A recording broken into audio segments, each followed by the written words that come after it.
Hello मेरे प्यारे बच्चों, क्या हाल चाल है? सब बढ़िया। तो बच्चों, स्वागत है आप सभी का आपके अपने यूट्यूब चैनल वीएस इंस्पिरेशन में एक बार फिर से। तो बच्चों, मैं आपको आज पढ़ाने वाला हूँ किरचॉफ के नियम।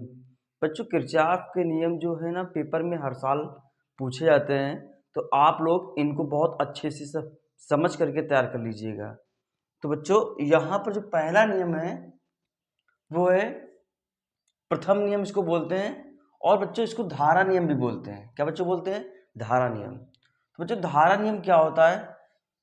किसी संधि पर मिलने वाली समस्त धाराओं का बीजगणितीय योग शून्य होता है। जितनी बच्चों इस संधि पर धाराएं मिलेंगी, इस संधि पर जितनी धाराएं मिलेंगी, इन सभी धाराओं का जो बीजगणितीय योग होगा वो बच्चों क्या होगा? शून्य होगा। क्या होगा? शून्य होगा ना। अब बच्चों, यहां पर देखो, मैंने एक पॉइंट लिखा हुआ है, संधि की ओर आने वाली धाराएं धनात्मक चिन्ह के साथ ली जाती हैं तथा संधि से दूर जाने वाली धाराएं ऋणात्मक चिन्ह के साथ ली जाती हैं।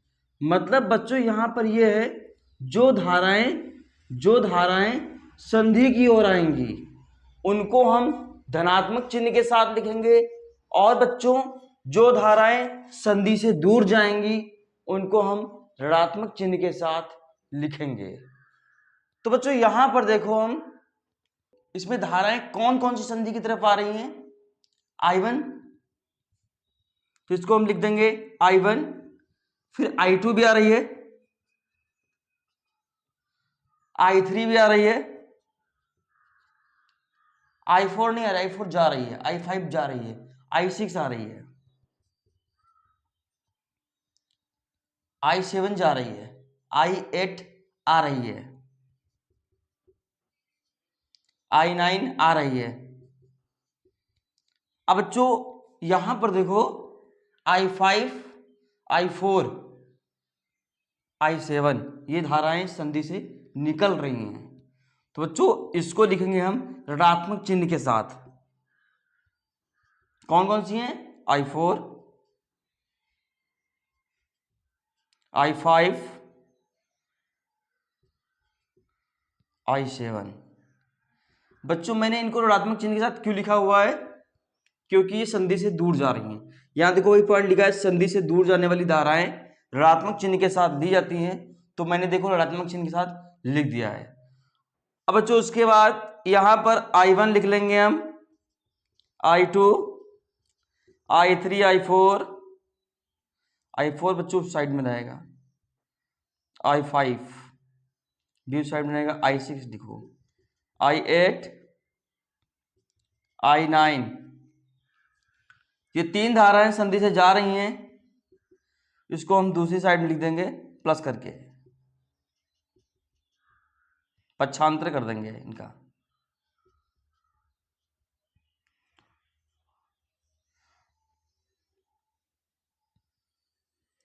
ये जो बच्चों नियम है, इस नियम को धारा नियम भी कहते हैं। तो यहां पर पॉइंट आप लोग लिख लीजिएगा इसके नीचे, इस नियम को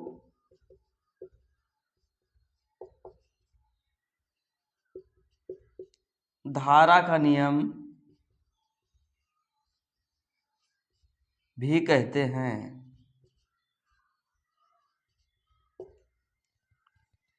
हाँ बच्चों, समझ में आया कि नहीं आया?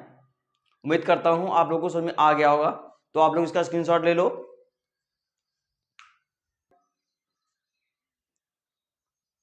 दूसरा नियम बच्चों है, किसी विद्युत परिपथ के प्रत्येक बंद पास के विभिन्न भागों में बहने वाली धाराओं तथा संगत प्रतिरोधों के गुणनफलों का बीजगणितीय योग। धाराएं बच्चों यहां पर देखो, I1, इसका संगत प्रतिरोध क्या है? R1, इसका गुणनफल, इसके गुणनफल। दूसरे बंद पास में देखो, धारा कौन सी है? I2, संगत प्रतिरोध क्या है? R2, इसका गुणनफल। जितने इसमें जुड़े होंगे धाराएं, उसका संगत प्रतिरोध, उसका गुणनफल का योगफल, सम ऑफ IR लिखा है, इसके गुणनफल का योगफल उस बंदपास में लगे विद्युत वाहक बल। क्या है बच्चों? ये है ना, विद्युत वाहक बल के बीजगणितीय योग क्या होगा? बराबर होगा। समझ के बच्चों की नहीं है? उम्मीद करता हूं आपको नियम समझ में आ गया होगा। एक बार मैं और इसको बता देता हूं।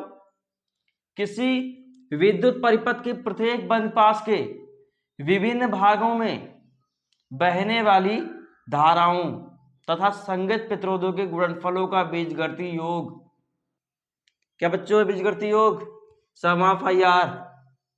उस बंदपास में लगे विद्युत वाहक बल, जितने विद्युत वाहक बल लगे होंगे उनके योग, बीजगणितीय योग के क्या होता है, बराबर होता है। तो यहां पे बच्चों विद्युत वाहक बल क्या है, ई है।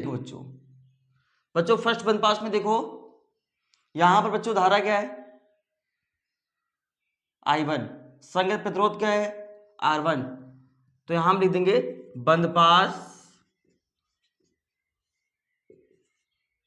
फर्स्ट में,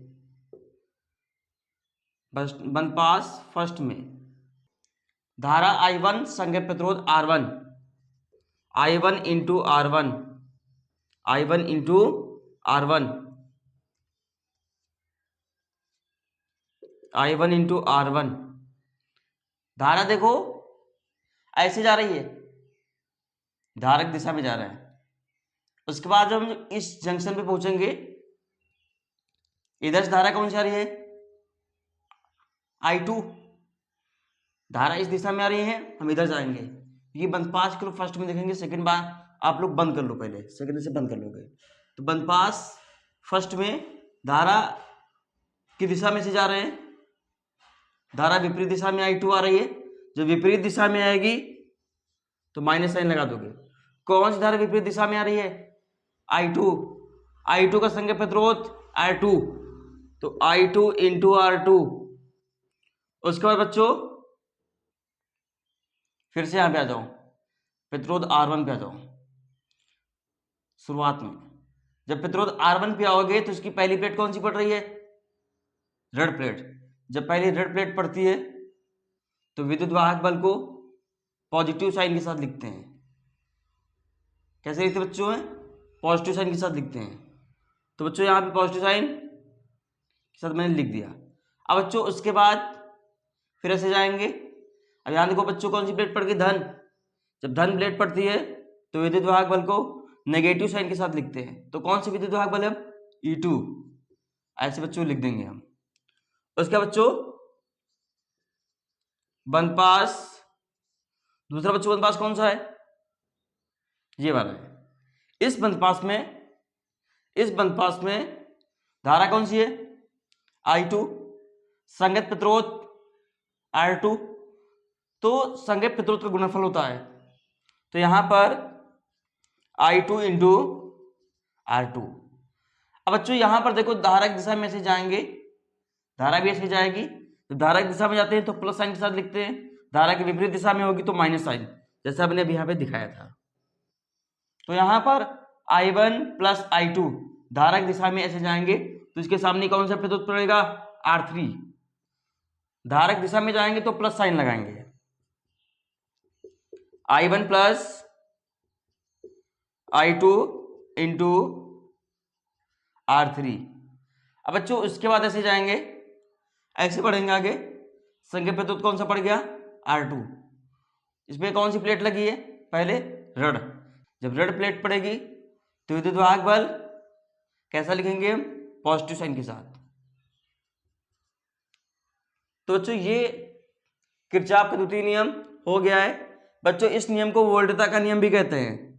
यहां पर आप नीचे पॉइंट लिख लोगे, इस नियम को वोल्टता का नियम भी कहते हैं। बच्चों कभी कभी ये एग्जाम में केवल ये नियम ही पूछा जाता है 2 नंबर में। हाँ बच्चों, अगर आपको मेरी वीडियो समझ में आई तो वीडियो को लाइक करो, चैनल को सब्सक्राइब करो, दोस्तों को शेयर करना मत भूलिएगा आप लोग। मिलते हैं नेक्स्ट वीडियो में, तब तक के लिए वीडियो को देखते रहो, पढ़ाई करते रहो। Thank you.